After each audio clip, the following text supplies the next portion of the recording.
Okay, so when you're ready to start pinning, make sure your skirt is right side out, and then grab your pins, and pretty much we need to attach it here, because when we attach it this way, it'll encase both raw edges right to the inside, and we're going to end up flipping,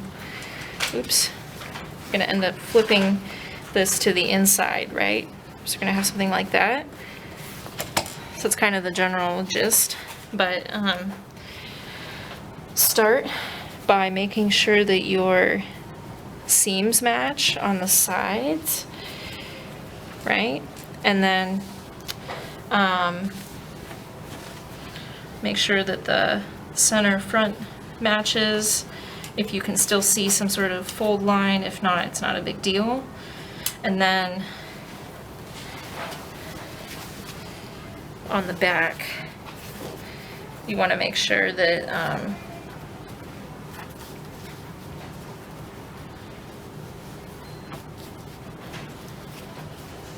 that everything looks like it's matching up.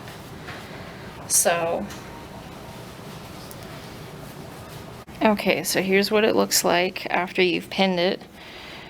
Remember, right sides together, going downward. So the skirt is right side out. And then this is the serged bottom edge.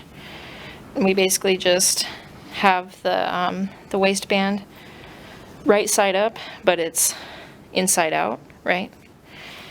That makes sense. And then here's the back.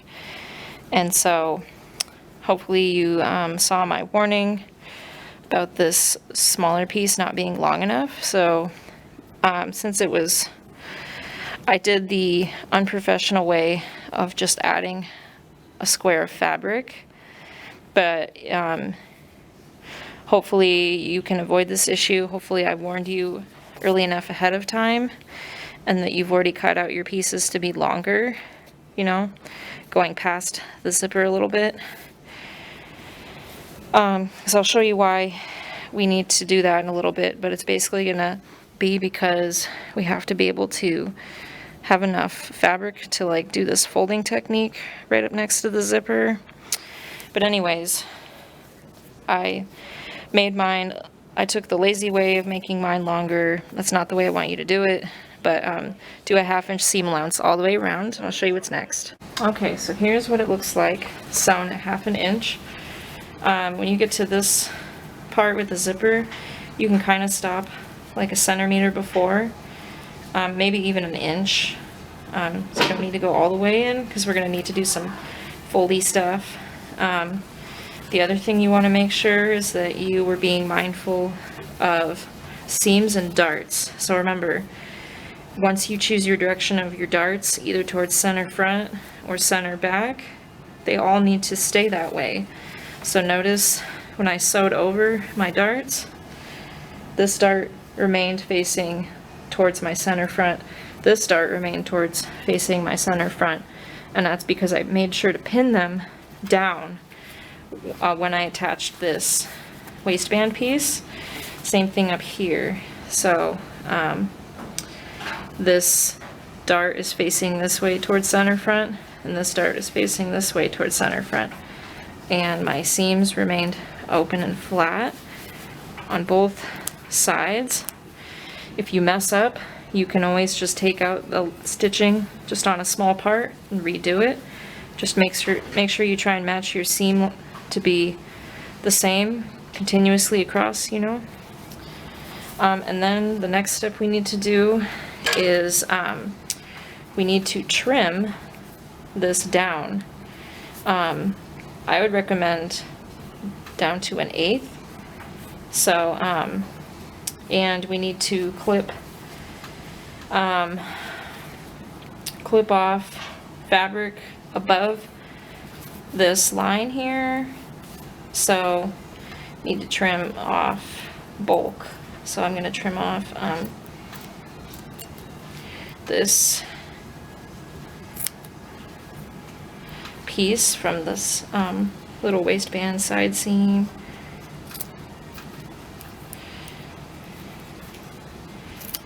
And we need to trim off on both sides. So same here with this one. Just trim it off.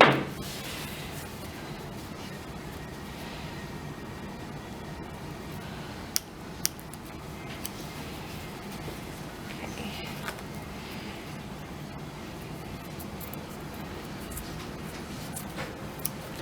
Well, and you get the point, so I don't need to keep doing that. Same thing with darts. Go ahead and trim off little dart pieces above that stitch line.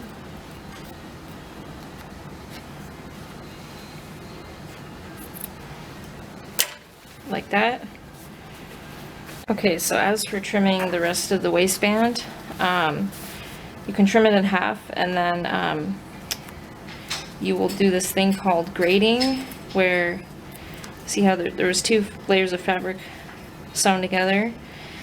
The one with the facing, make it 1/8 inch, so make it smaller than the top layer. So I first trimmed the seam in half, the whole thing. Now I'm just trimming the top layer just further in half, not both, just the top one.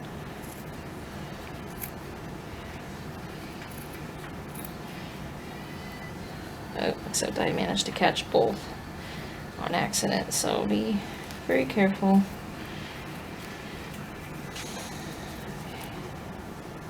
You might use your finger to separate them, like this.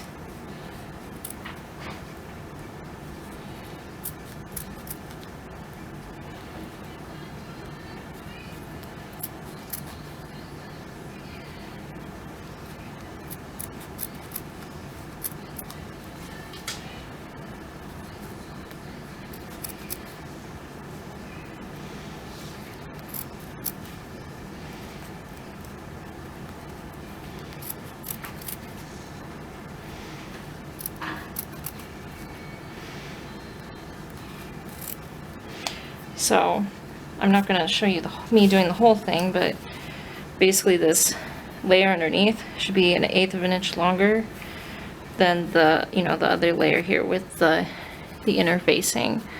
So I didn't finish doing this all the way around, but I'll show you what it looks like when it's done. Okay, so here's what it looks like where I did the grading technique, right?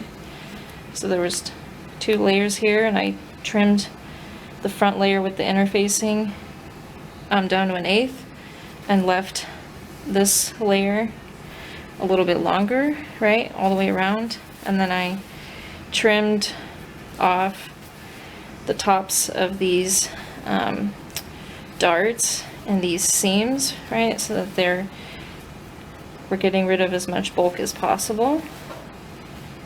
So all the way around. Okay, the next step we need to do is we need to, on this inside, we need to push this seam up onto the facing, and we need to stitch it down.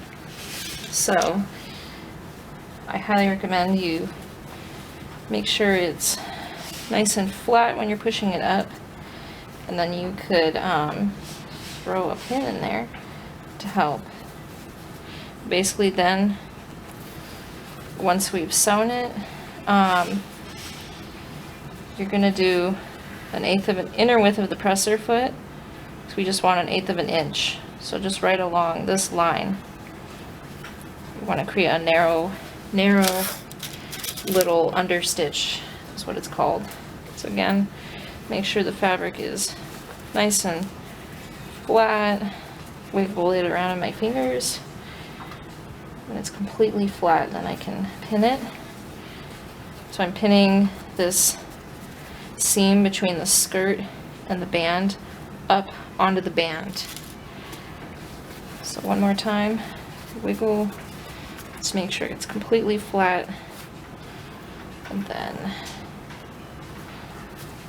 when I go to my machine, I'm going to be sewing the inner width of the presser foot, and it's going to be right along, probably right along the stitch line that I already see here. going to be, we want 1/8 inch seam allowance right along there, all the way around. Go ahead and do that. Okay, so I finished pushing this little seam up and sewing it down, and then you should have basically on this side you'll see a tiny little 1/8 of an inch seam line going all the way around if you did it correctly. Then the next step you're going to want to do is fold this band in, and you want this seam to not be directly on top, and because we did the stay stitching, it should actually end up a little bit on the inside, right? So this is how the top of the skirt should look, and then the seam is just going to be just barely facing towards the inside. And go ahead and iron that down, and that's pretty much how you attach the waistband. And then in the next video I'm going to show you the finishing technique for the hook and eye stuff right here.